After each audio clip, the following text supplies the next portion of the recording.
जब हम बात करते हैं सैलरीड एम्प्लॉय की, तो 12 लाख रुपए तक की आय जब टैक्स फ्री हुई है, तो आपको बताना यह भी जरूरी है कि यह सिलसिला जो 12 लाख रुपए तक पहुंचा है, ये इतना आसान नहीं था। पिछले 20 सालों में आप देख लीजिए, 20 सालों में इनकम टैक्स में क्या क्या बदलाव हुए, कितनी इनकम टैक्स फ्री हुई है। 2005 का वो दौर है, ठीक 20 साल पहले 1 लाख रुपए तक की इनकम को टैक्स फ्री किया गया था। 2012 में ये 2 लाख रुपए तक हुई और 2014 में 2.5 लाख रुपए तक, यानी करीब 10 साल पहले 2.5 लाख रुपए तक की इनकम ही टैक्स फ्री हुआ करती थी। लेकिन पिछले एक दशक में यह बदलाव बहुत आगे बढ़ गया है। दिखाइए जरा, क्योंकि 2005, 12, 14 की स्थिति तो हमने आपको दिखा दी है। उसके बाद आप देखिए कि कैसे बदलाव आगे बढ़ा है। 2019 में 5 लाख रुपए तक की इनकम को टैक्स फ्री किया गया और 2019 में भी प्रधानमंत्री नरेंद्र मोदी की सरकार थी। उसके बाद 2023 में ये इनकम में टैक्स की छूट 7 लाख रुपए तक हुई, यानी 7 लाख रुपए तक आप कमाते हैं तो इनकम टैक्स में छूट है। न्यू रिज्म में इसको इंट्रोड्यूस किया गया। 2025 यानी कि आज की हम बात कर रहे हैं और ये 12 लाख रुपए तक पहुंच गया है। और आपको एक जानकारी और दे दें, जब देश में आजादी के बाद 49-50 में इनकम टैक्स को लेकर बदलाव हुआ था, तो उस वक्त 10,000 पर एक आने का 1/4 टैक्स लगता था। इसके अलावा 1974-75 में 6,000 रुपए तक की इनकम टैक्स फ्री हुआ करती थी। अब जरा देख लीजिए बड़े बदलाव क्या है। पहला बड़ा बदलाव है कि किराए से होने वाली 6 लाख की इनकम पर टीडीएस नहीं काटा जाएगा। पहले ये 2,40,000 था, अब इसे 6 लाख रुपए तक कर दिया गया है। सिर्फ पैसों की बात कर रहे हैं, बजट मतलब पैसा होता है, आप जान लीजिए। और पैसे में क्या बदलाव है ये जान लीजिए। वरिष्ठ नागरिकों को ब्याज से कमाई पर 1 लाख रुपए तक की टैक्स पर छूट दी गई है। पहले 50,000 रुपए पर थी। पहले 50,000 रुपए तक की जो ब्याज की कमाई आती है उस पर टैक्स नहीं लगता था और अब इसे 1 लाख रुपए तक कर दिया गया है वरिष्ठ नागरिकों के लिए। पिछले 4 सालों के रिटर्न फाइल या अपडेट आप कर सकेंगे। अभी 2 साल तक ये सुविधा थी कि आप 2 साल पुराने रिटर्न को फाइल कर सकते थे, इनकम टैक्स रिटर्न को फाइल कर सकते थे, लेकिन अब 4 साल का टाइम पीरियड को बढ़ाया गया है। 2 घर पर सेल्फ ऑक्यूपाइड हाउस का फायदा मिलेगा। जो प्रॉपर्टी टैक्स है उसमें फायदा मिलेगा 2 घरों पे। आप दोनों घर का इस्तेमाल करते हैं, भले ही वो अलग अलग लोकेशन में हो, तो इसका फायदा आपको मिलेगा। इसके अलावा क्या है देख लीजिए, पढ़ाई के लिए 10 लाख रुपए तक विदेश भेजने पर टैक्स नहीं लगेगा। यह भी बड़ी बात है। यह भी हम आपको बता रहे हैं इसलिए क्योंकि यह आपसे जुड़ा हुआ सीधा मुद्दा है। क्या सस्ता हुआ, क्या महंगा हुआ, ये तो आप दिन भर देख रहे होंगे, लेकिन बात जब आपकी जेब की है, बात जब आपके पैसे की है, तो यह समझना जरूरी है कि जब टैक्स 12 लाख रुपए तक के लिए टैक्स फ्री किया गया है, 12 लाख रुपए तक इनकम पर कोई टैक्स नहीं लगेगा, तो इसके अलावा कौन से बड़े निर्णय आपके रुपए को लेकर लिए गए हैं, ये हमने आपको बताया है। अब जरा समझने की कोशिश करते हैं कि इनकम टैक्स के अलावा भी जो निर्णय लिए गए हैं, चाहे वो किसानों को लेकर हो, युवाओं को लेकर हो, छात्रों को लेकर हो, इंफ्रास्ट्रक्चर को लेकर हो, देश के विकास को लेकर हो, विकसित भारत को लेकर हो, उसमें लोग क्या सोचते हैं। हमारे साथ हमारे सहयोगी जुड़ रहे हैं, ग्वालियर से अनिल गौर, भोपाल से हमारे सहयोगी जुड़ रहे हैं सात्विक द्विवेदी, और रायपुर से हमारे साथ जुड़ रहे हैं रोहित मिश्रा, जबलपुर से हमारे साथ जुड़ रहे हैं दुर्गेश साहू। सबसे पहले हम बात करेंगे भोपाल की। मध्य प्रदेश की राजधानी भोपाल चलते हैं। सात्विक द्विवेदी, आप कहां पर मौजूद हैं बताइए, और वहां पर बजट के लेकर लोगों की प्रतिक्रियाएं क्या हैं, लोग कितने नंबर दे रहे हैं 10 में से बजट को लेकर? सीधा सवाल यही पूछिए।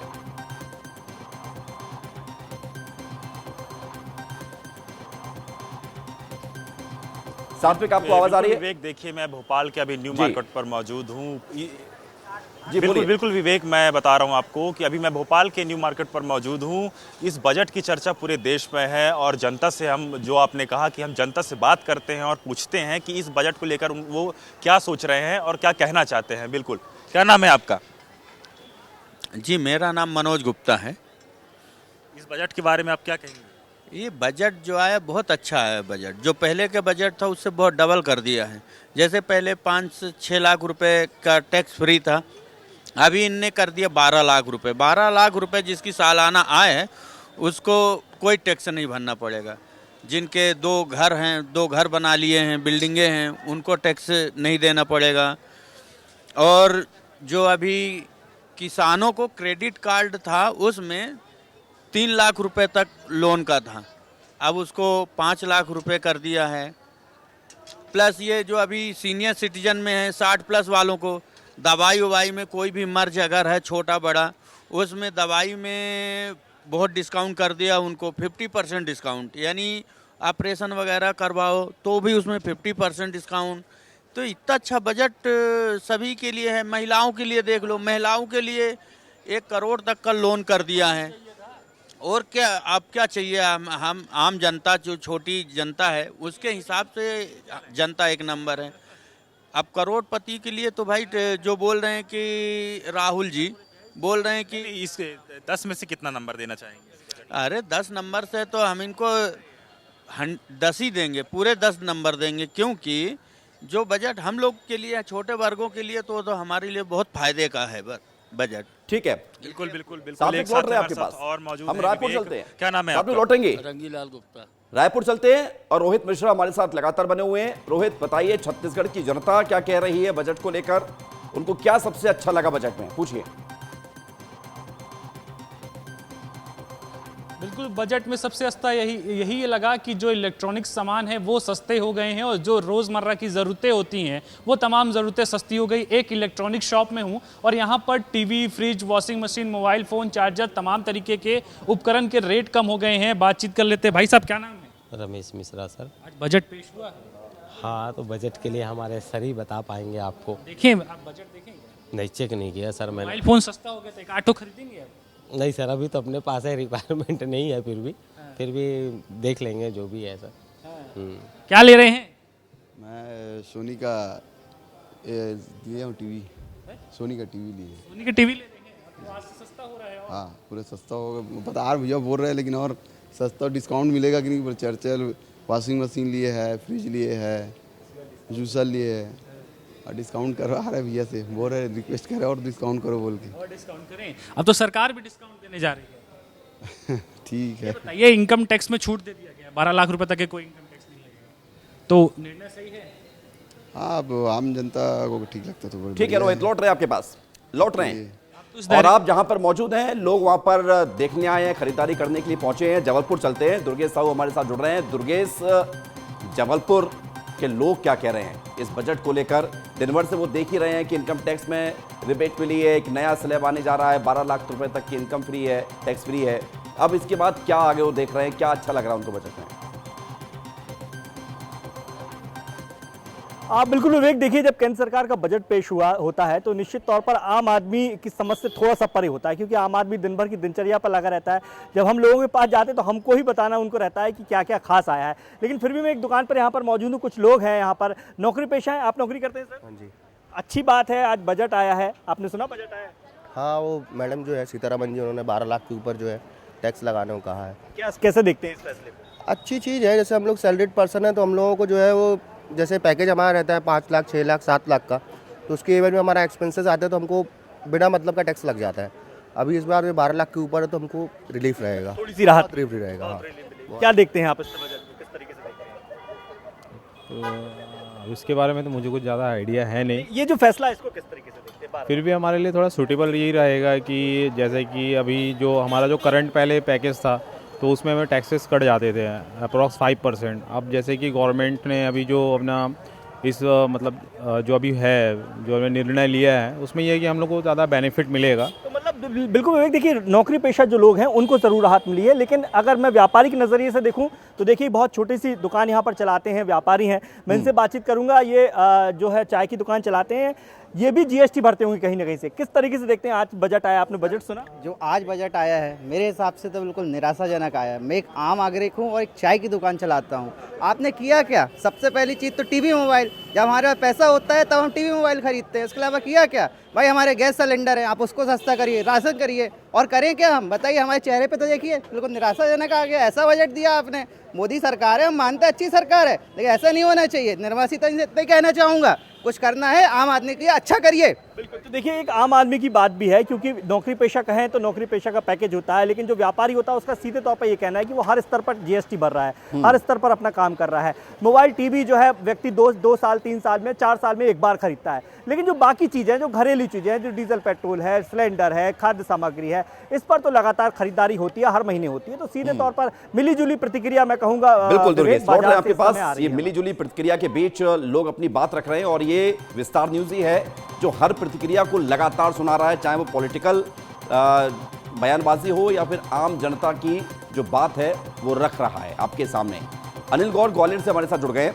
अनिल बताइए, ग्वालियर की जनता बजट को कैसे देख रही है? उसे पता है कि इस बजट में जनता के लिए क्या सरकार ने प्रावधान किए हैं, मोदी सरकार ने क्या क्या दिया उनको?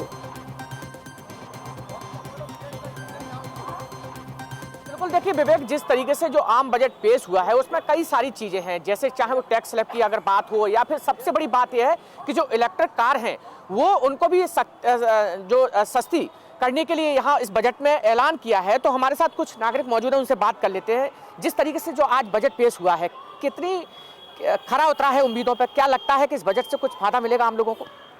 बजट की बात की जाए तो बजट पूरी तरह चुनावी बजट है। मध्यम वर्ग और नौकरी पेशा लोगों को ध्यान में रखते हुए इनकम टैक्स स्लैब में उन्होंने रेंज बढ़ाई है, 12 लाख तक कर दिया है। लेकिन आम आदमी की आय कैसे बढ़े, इसको लेकर बजट में कोई बात नहीं है। महंगाई कम कैसे हो, इसको लेकर बजट में कोई बात नहीं है। बेरोजगारी कम कैसे हो, इसको लेकर बजट में कोई बात नहीं है। लेकिन जो कुछ उद्यमी हैं, बड़े उद्यमी हैं, उनके लिए सरकार ने थोड़ी बहुत कई ऐलान किए हैं, तो ठीक है। लेकिन आम आदमी के लिए बजट तो पूरी तरह बेकार रहा। नहीं, आम आदमी के लिए कुछ सारी चीज़ें हैं, जैसे चाहे वो टीवी हो, इलेक्ट्रिक में है, उनको सस्ती करने का भी ऐलान किया है। तो कहीं ना कहीं आम आदमियों को तो फायदा मिलेगा। टीवी से ज़्यादा आम आदमी को ज़रूरत है अन्न की, खाने की, भोजन की। रसोई गैस सिलेंडर महंगा है, तेल महंगा है, आटे दाल के भाव आप देखिए, तो आम आदमी टीवी से ज़्यादा रसोई सस्ती होनी। आप बताइए कि जो आज बजट पेश हुआ है, कितनी उम्मीद थी? क्या लगता है कि कहीं ना कहीं आम आदमी को इससे फायदा मिलेगा?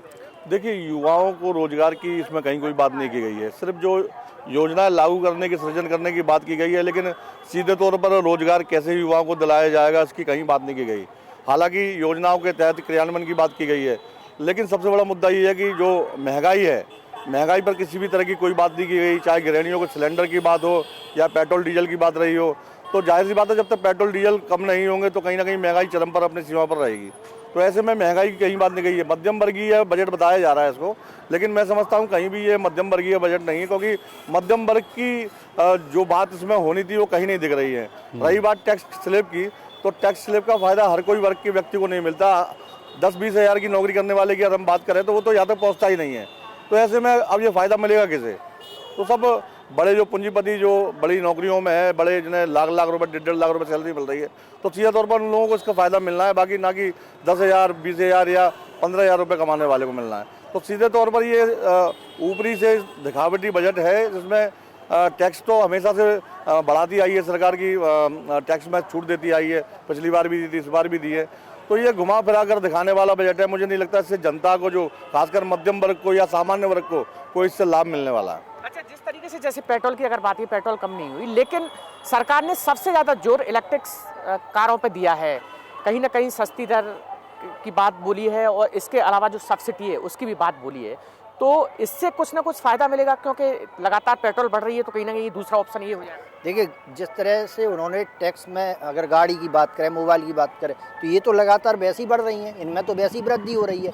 जैसे कैंसर की दवा में उन्होंने जो फ़ायदा दिया वो अच्छा सराहनीय पहले, लेकिन ग्रामीण अंचल की बात करें, बेस की बात करें, तो बिल्कुल कहीं से कहीं तक नहीं है। दूध दही पर टैक्स ही नहीं हटा, वो बराबर चल रहा है। कहाँ है? जैसे जो विपक्ष वास्तव में जो बात कह रहा है वो सत्य बात है। संतुलनात्मक जो होना चाहिए बजट, वो है ही नहीं, कुछ भी नहीं है बजट में। देखिए विवेक, साफ तौर पर लोगों का यही कहना है, क्योंकि जिस तरीके से जो बजट पेश हुआ है, कहीं ना कहीं आम आदमी थोड़ा सा निराश जरूर है इससे। बजट को लेकर गंभीर रहते हैं लोग, बजट को लेकर सोचते भी हैं, बजट सुनते भी हैं, क्योंकि उनसे जुड़ा हुआ पूरा मसला होता है। और लगातार हम ये तस्वीरें आप दिखा रहे हैं, चाहे ग्वालियर हो, जबलपुर हो, भोपाल हो, रायपुर हो, तस्वीरें यही है कि लोग इस बजट से कहीं खुश नज़र आ रहे हैं, कहीं संतुष्ट नज़र आ रहे हैं, तो कहीं वहाँ पर लोगों की नाराज़गी भी है। बहुत शुक्रिया आप सभी का हमारे साथ जुड़ने के लिए।